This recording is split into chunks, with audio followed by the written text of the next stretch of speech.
Okay, Alan. Okay, Alan. I just decided to make a video because this is too hard to explain in typing. It's better to just show you.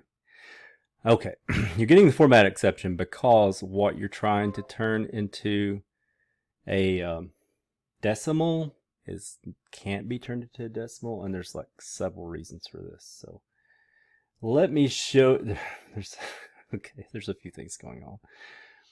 Number one, you should rename this form. So right click, rename, FRM, invoice total, whatever, and then say when it says ask you a question, say yes. We'll ignore that for now because it's not critical. It's more of a cosmetic thing. But let's take a look at that form. So here's the form, and it looks pretty good. I mean, everything looks right. Let's go to the code behind and look at the code. I can tell you right off, there's some issues here. Can I make this smaller? Yeah. So let's get rid of this stuff. So this is probably sort of okay. I have to double check it. I haven't really looked at it. You don't need any of this, see any of this stuff. But for the button BT calculate click, I'm just going to show you a little bit here. I don't want to show you everything, but see how you have these two things. Let me pause because I can't remember the command. I'll look it up.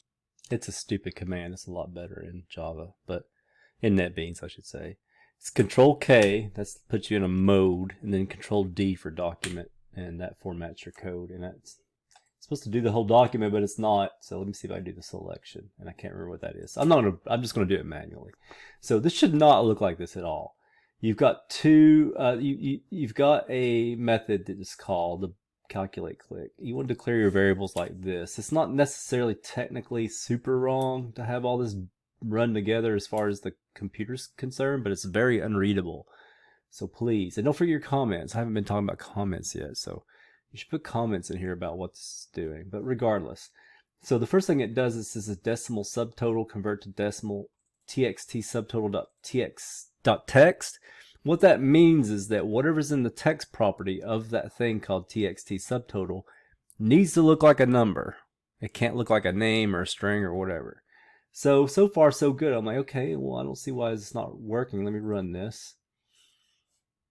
It's taking a second to start up. And like you probably noticed, here's the form. Put something in subtotal like, I don't know, 230. You don't have to have the M. This looks like, this could be converted to a decimal for sure. It's technically a double, an integer, but it'll be converted to a decimal. Fine, that's just fine. So click calculate, it goes to this method, and you get the format exception. So that's telling me that something's off because I definitely put a number in that text box and it didn't work. So let's, it took me longer than it should have to even figure it out. I didn't take a long time, but I'm like, I didn't check this first. I should have checked this first. Let's go to your form, go to that text box, and check what I suspected it was. It was this. This is text box 1. This is not txt subtotal. This is text box 1. You didn't change the name, but there is a txt subtotal somewhere in your form because it didn't throw an error in syntax in the code behind. Let's look at that just so you can see what I mean. Look, perfectly fine. There's something called txt subtotal. I'm like, well, what's that likely to be? Probably this label. This is not a text box. This is a label, but you've called this label txt subtotal as if it were a text box. This is why you have to be super careful about what you're naming and renaming and what's in the code.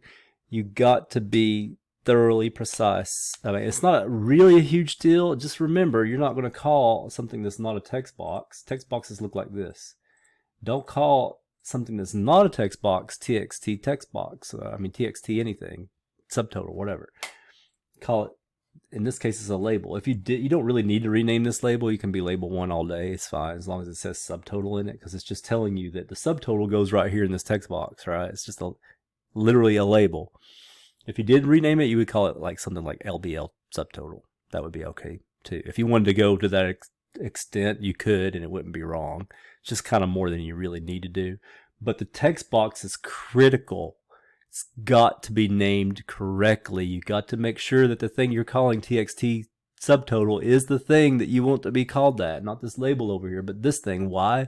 Because this is where the user types the information that you need to get from him, and you get that from the code by referring to that text box by name.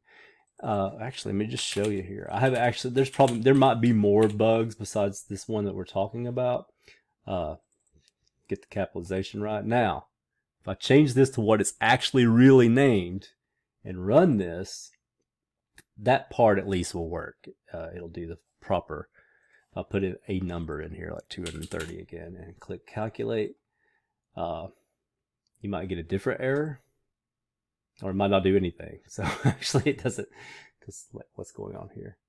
It's not showing, it's not crashing, but it's not doing what it's supposed to do, which is, well, it's not going to anyway, because you put some answers and stuff in, like in the percent and stuff. Well, let's look at that, right?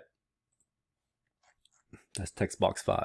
It's not TXT percent. TXT percent discount, or I mean, because whatever is this one. That's the label. Make sure you name text boxes, and labels, labels. Or just leave, most of the time you leave the labels alone, but if there's a case where you need to put something, change the text property of the label to something like an output, like this is the answer, or you put whatever. I think you get the idea. Just rewatch this video a couple times maybe, and watch the other videos where I talk about this. Just name the right things so you can refer to them in code and it knows what you're talking about. I hope that didn't sound too snarky, but it's late and I'm like, I just want to make sure this is plain. So I'm going to send this video to you as a attachment if it'll fit, and yeah, watch it a couple times.